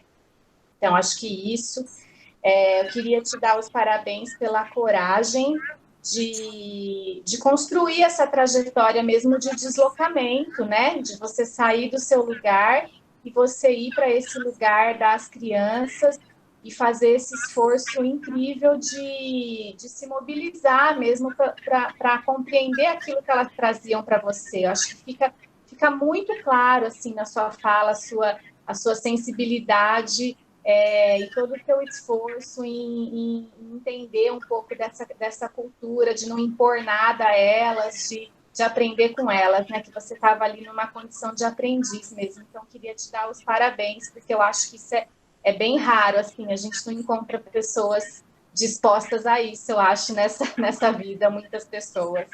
E também queria agradecer, né, por você compartilhar com a gente essa experiência, e eu acho que para mim, assim, enquanto professora de bebês e de crianças pequenas, o que fica mesmo é esse olhar, né? Então, o que da sua experiência eu posso aprender, né, e trazer para a minha prática. Além desse conhecimento que eu não tinha, que eu vou pesquisar e vou assistir o documentário e tudo mais, mas acho que esse olhar cada vez mais minucioso e mais sensível para aquilo que as crianças nos trazem, né? Muito mais do que aquilo que a gente leva para elas pronto, mas aprender cada vez mais a ouvi-las aí e construir um caminho com elas, né? Porque, embora nós estejamos aqui na mesma cultura, né, com as crianças que a gente recebe, mas elas também trazem, né, a história de vida delas, das famílias delas, daquilo que é próprio da cultura daquela família, enfim. Então, acho que era isso, era mesmo agradecer muito, foi muito especial, viu? Muito obrigada. Obrigada, Carla.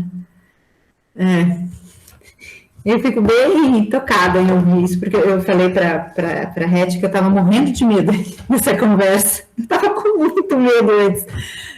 Acho que quando eu olhar no YouTube eu vou ver o quanto eu estava gaguejando no início, porque é isso, eu sou uma atriz, né? Nesse sentido, esses contatos, o contato afetivo foi que transformou, de verdade. E assim, eu não esperava. Foi o acaso, o inesperado de uma mãozinha de criança. Eu brinco que esse compartilhar do silêncio, era silêncio mesmo porque a gente não falava a mesma língua. Então a gente não precisava usar a palavra, né? O compartilhar dessa menina foi que mudou toda a relação que eu tive. Inclusive eu falo que eu morro de medo de montar um espetáculo infantil porque as crianças são as espectadoras mais fortes e exigentes que existem. Eu falei assim, gente, eu não estou preparada. Eu não me sinto uma atriz preparada nesse momento, né? Então, eu acho que meu olhar, a maior resposta que eu pude dar a toda essa experiência que eu tive graças a Jaima Saharaui, né, de ter ido para lá, enfim, foi montar um espetáculo em que eu pudesse trazer as crianças junto comigo, trazer a voz, aquele som que vocês ouviram no início, com as crianças cantando, faz parte da exposição do espetáculo, que eu faço uma exposição fotográfica, conto uma parte da história sobre o muro, sobre a Marcha Verde, e esse som fica rolando, aquele som da carriola, são sons dos acampamentos, né, vento, carriola, que tem num CD italiano, que eu vou colocar todas as referências depois para a Rete, para colocar, e as crianças cantando. Então, eu acho que eu só consegui responder depois. Eu não consegui, assim, eu acho que eu nunca conseguiria ser naquele momento. Só estar, só experimentar, só receber. Eu acho que eu só elaborei quando o exílio realmente surge, quando ele realmente nasceu. O Exílios, ele nasce como uma resposta, não de apropriação de uma cultura, né, de uma história, mas de aproximação em uma luta por justiça. É uma metáfora por justiça. Eu espero de verdade que essas crianças voltem ao seu território, que essas famílias se reencontrem. Eu espero de verdade que sejam crianças livres. Então, o espetáculo foi a única maneira que eu tive de conseguir responder a isso, assim, que eu acho que eu nunca consegui responder para elas. E nunca estaria à altura. E assim, enfim. Eu vou me embananando, né? Vou falando, vou ficando assim dentro de mim. Tem chat. A Márcia escreveu um montão aqui. Abre o microfone, Márcia. Fala isso que você escreveu. Porque depois no YouTube não tem chat. Tá, vou tentar falar, mas aqui em casa agora esse horário tá cachorro, marido, criança, tá difícil. Érica, é um agradecimento só para dar visibilidade para essas culturas, né? Porque sempre que a gente fala que a criança produz cultura, o nosso olhar está muito centrado nessa cultura, né, urbana, permeada pelo capital, essa cultura que nós estamos imersos de certa forma, né? E a criança reproduz muito isso. E aí é muito legal ver que essas crianças nesses lugares que são até territórios de guerra, de disputa, elas são capazes também de produzir uma cultura de excelência, né? Através do corpo, da música, do desenho. Então, muito, muito bacana esse trabalho, assim, de dar visibilidade, de mostrar para a gente essa existência. Era isso. Você pode fazer a sua audiodescrição, Márcia, por favor? Ah, verdade. Desculpa, gente. Eu sou uma mulher branca, gorda, estou na minha casa, num espaço que eu amo, que é um ateliê onde eu produzo as minhas artes. Adoro bolo de cenoura, adoro cachorro, gato e passarinho. Estou sentada aqui, saindo do meu espaço de ignorância para conhecer um pouquinho mais das crianças. E era isso.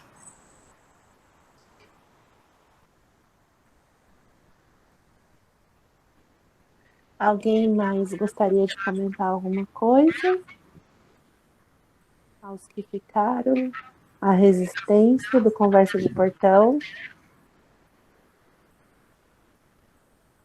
É difícil, né? Quando está no celular, você fica tendo que mudar de tela. O Gustavo gostaria. Eba! Falou em resistência, o Gustavo aponta de longe. Abre o microfone, a câmera, Gu. Vem falar com a gente.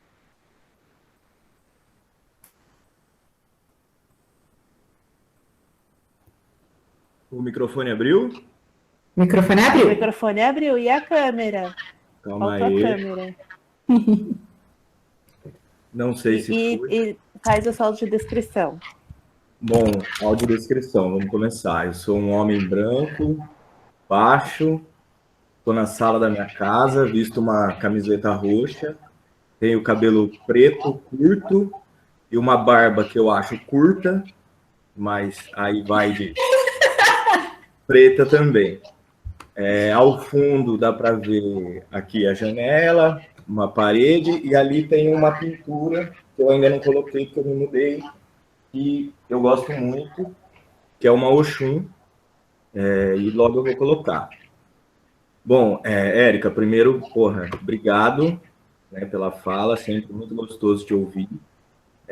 Eu tive o prazer de ver o espetáculo, e realmente, quando eu vi, teve uma troca de ideia, e foi muito impactante também a conversa. Eu não vou me lembrar o nome do camarada que estava lá com você. Mohamed? Isso. E realmente, assim, a conversa, o espetáculo traz para a gente, né? Aflora o sentir, né? A gente sai, as emoções mesmo vêm, e na troca de ideias você vai racionalizando aquilo. Confesso que aquele dia, para mim, essa experiência foi bem difícil, nesse sentido de estar com as emoções ali ainda muito tocado, com tudo de uma realidade que é distante, porém, se a gente começa a pensar na nossa realidade aqui, eu não consigo deixar de ver semelhanças. Embora muito diferente, mas tem pontos e isso mexe comigo sempre, assim. Pela pobreza, pela guerra às drogas que a gente tem aqui, enfim. É um cenário também onde crianças e adolescentes pobres, pretos, periféricos, enfim, também constrói a sua subjetividade em meio ao que a gente não entende como saudável, dentro desse padrão capitalista, burguês, enfim. E aí eu fico pensando, e eu queria te perguntar, nessas organizações, quem financia todo esse trabalho, todo esse projeto, quem paga e quais os limites políticos dessa atuação, porque sempre tem. Aqui a gente tem limites muito estabelecidos quando a gente vai atuar na garantia de direitos. Tem limites políticos bem estabelecidos e a gente conhece melhor, e eu fiquei pensando que num ambiente de guerras, de fronteira, disputa de território, enfim, nessas decisões macro, né, politicamente, enfim, quais os limites dessa atuação? Então, seriam essas duas dúvidas, assim, quem financia, quem que pagou, enfim, e quais os limites políticos aí, enfim, as maiores dificuldades aí. Obrigado. Gu, eu não sei responder. Eu sei que a associação, ela tem... porque é muito diferente a política de recebimento de associações de ONGs na Itália do que é daqui do Brasil. Então, eu sei que tem uma parte que eles fazem desde venda de ovo de Páscoa, de panetone, tipo, eles trabalham um ano inteiro produzindo coisas. E recebem doações das famílias, inclusive as famílias que recebem as crianças, né, ao longo desse ano, do ano todo, assim, elas vão ao longo do ano fazendo esse trabalho. Tem um escritório, eu vou depois compartilhar com vocês a associação em si. Tem apoio, por exemplo, eu sei que a gente ficou numa casa paroquial, por exemplo. Então, há um apoio religioso. Agora, eu não sei como esse apoio chega financeiramente, se chega financeiramente ou se chega só com espaço, eu não tenho esse conhecimento, porque não era parte do meu projeto naquele momento. Tudo que eu queria era conhecer a Causa Saharaui. Eu fui para a Itália para isso, tipo, as crianças foi o maior presente que eu ganhei. O objetivo, entende? Meu objetivo era conhecer o Saharaui, porque virou uma fantasia, quase sei lá, o que depois que eu encontrei aquela criança. Aquela criança transformou algo que eu não sei hoje explicar o que foi. Então, eu queria saber de onde ela tinha vindo, por que ela estava naquela situação e o que estava. Então, eu fiz o que foi possível, né? A minha passagem foi financiada por mim mesma. Fiquei hospedada de favor, lá na Itália, tipo, de favor total, tipo, e aí em troca eu trabalhava, né? Então tem essa... Eu não sei responder a tua pergunta mesmo, eu sei que os limites são grandes, tanto que ele mesmo fala no filme, uma das representações, que a história dos Saharauis, ele fala, é uma história de muita vergonha, porque ela não é uma história que se resolve, e aí eu posso falar da Érica, que é um pouco que eu escrevi daí no meu doutorado, que é a guerra é lucrativa. A guerra, ela faz parte do capitalismo. Enquanto houver guerras, conflitos, brigas, movimento bélico, há lucro. Então, uma resolução, ela é mais difícil. Dentro de um pensamento, e aí eu não estou dizendo que as pessoas são más, eu estou dizendo dentro de um pensamento, de uma estrutura, é estrutural. A estrutura do capitalismo exige que a gente lute o tempo todo. Briga por emprego, a gente usa essas metáforas, nossas metáforas são bélicas o tempo todo. Né? Mesmo a guerra contra as drogas, tipo, por que eu tenho que brigar com a droga? Por que eu não posso conviver ou administrar, sabe assim, a guerra contra não sei o quê, a briga por nananã, né, tipo... As nossas metáforas são todas bélicas, a gente aprende a vida de forma bélica, patriarcal, masculina. Poucas vezes a gente consegue olhar a vida de uma outra maneira. É quase como se não existisse. Então, isso para mim era o que mais me interessava em conhecer essa causa. E, por exemplo, a importância das mulheres. Então, eu não sei responder isso para você, Gu. Não sei mesmo. Tipo, seria ótimo. A Caterina ela ia tentar entrar, mas como a gente tem diferença de horário, ela não conseguiu. Seria ótimo se ela estivesse aqui, eu pediria para ela te responder. Mas eu não sei. Eu posso A gente pode tentar fazer uma conversa com ela, se você nos ajudar nessa ponte. Super! Seria interessantíssimo pra gente. Super, super. Justamente ela é a pessoa que mais pode falar. E ela é atriz. Ela é uma atriz que hoje é presidenta da associação, Jaima Saharaui. E ela também tem um trabalho espetacular, né? Que é. Só que ela fala sobre as mulheres saharauis. Né? Então, ela conta todas as histórias a partir do ponto de vista feminino, a partir das meninas, das mulheres que ela foi conhecendo. Então, meninas, mulheres, anciãs. E aí, o espetáculo dela chama Rosa do Deserto. Lembrei o nome. E que eu acho super legal se um dia a gente conseguisse fazer, tipo, a Rosa do Deserto e Exílio junto, sabe? Num grande evento, assim, há um sonhinho aí. Mas ela Nossa, espera a pandemia acabar que eu quero assistir na primeira fileira, se vocês tiverem um negócio assim. Gente do céu, Gustavo, vai comigo pra você segurar a minha mão, senão no meu coração não dá conta de assistir. Né, seria lindo, mas assim, ela é uma pessoa que poderia falar sobre tudo, assim, sobre a parte educacional, a parte cultural e a parte política, administrativa, né? Administrativa política, ela poderia falar sobre tudo isso, assim, inclusive porque a Caterina, ela entrou nos territórios ocupados. Ela esteve no Saara Ocidental junto com a Roberta, que foi uma das pessoas com quem eu conheci lá e trabalhei, que era professora na escola da Reggio Emília, na cidade da Reggio Emília. Ela era, e elas conseguiram entrar dentro não dos acampamentos, dentro do território ocupado. Então, elas presenciaram coisas que não existem nos territórios, nos acampamentos, né? Isso é super importante. Os acampamentos, eles são acampamentos, né? A gente tem um lugar da violência que é a ausência de tudo, né? Mas, assim, não há conflito bélico ali nesse momento, enquanto eu estava, né? Nesse momento eu não posso falar mais nada desde outubro para cá. Vamos para trás. Eles vivem ali, são todos saharauis, se reconhecem como saharauis, estão dentro da república decretada ali, no desejo de retorno. Muito diferente da realidade do Saara Ocidental, do país que é o território ocupado.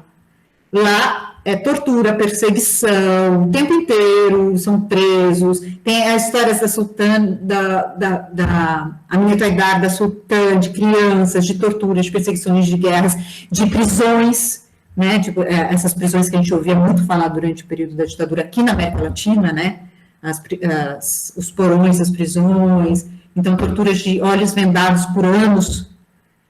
Então, isso acontece no território ocupado, aonde está sob o domínio marroquino.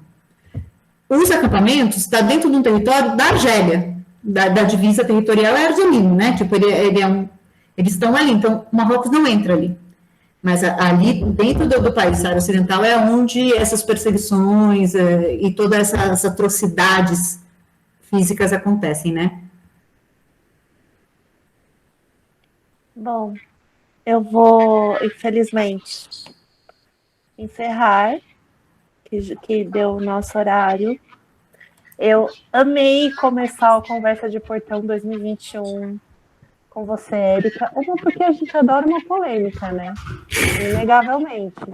E porque é muito bom começar um projeto que exige tanto da gente, com uma pessoa tão querida, com gente que é da gente, sabe? E eu sempre fico muito, assim, real oficial, eu sempre fico muito, muito, muito agradecida por estar rodeada de pessoas que têm experiências tão fantásticas.